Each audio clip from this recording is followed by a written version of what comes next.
Hi. The Shakers were among the first people in town to have electricity and to have an automobile. Whatever made work easier, whatever brought a beauty to life, and whatever freed the Shaker from work and gave them more time and more reason to serve God was always very acceptable. The Shaker is accredited, of course, with one of the first automatic washing machines, the clothespin, the flat broom. It was a Shaker sister who invented the circular saw.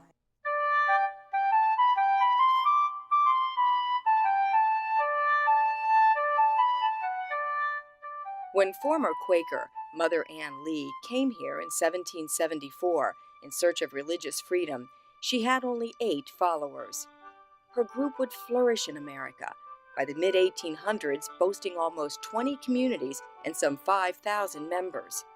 No small feat when you consider the Shakers believe in celibacy. Unsurprisingly, they have now been reduced to their humble beginnings.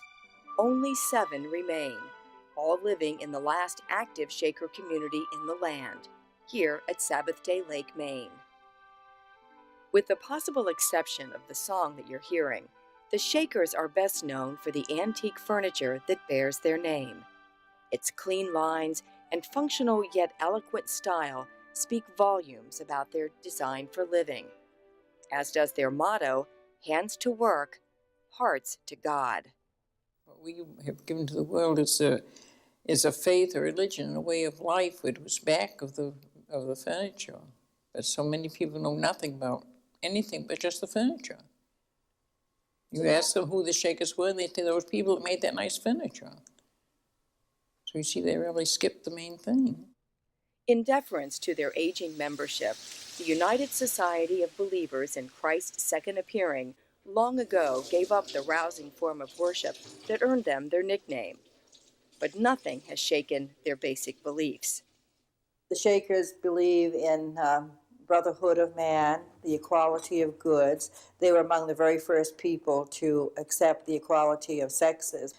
Purity of life, simplicity, pacifism, and of course celibacy. Sister Frances Carr came here as an orphan in the days when it was common practice to turn homeless youngsters over to the childless Shakers. Once they were of age, those adopted children could leave, or, like Frances, decide to join the society. I think most people in the world feel that celibacy is the reason that Shakers haven't been able to attract as many people as perhaps they could have, but we feel that it's more a giving up of everything. The overriding concern seems to be the community of goods that we practice. It's not having a car, it's not having this, it's not having that, and going here and going there when you want to, because you want to, but rather it has to be done for the good of the community, and you have to start thinking of everyone else before you think of yourself. As a community, the Shakers do own property, the 1,800-acre compound they call Chosen Land. They no longer make any of the fine furniture, but among other activities, they do farm, operate a gift shop and a museum, and an herb processing plant. There is no longer such a thing as a typical day in Shaker life. Because there are only 8 members who live here all of the time, we have to all work together to do whatever needs to be done. The most important Shaker meal is at noon, when, continuing their ancient custom, men and women, including visitors, enter through separate doors and eat at separate tables.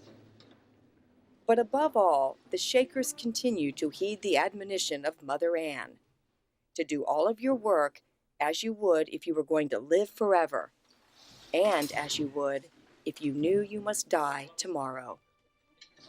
We feel that it means that you should put your very best into whatever you do, so that that object, that chair, that table, whatever you have made could last 100 years, and yet that you would be ashamed if you died tomorrow that you had made that.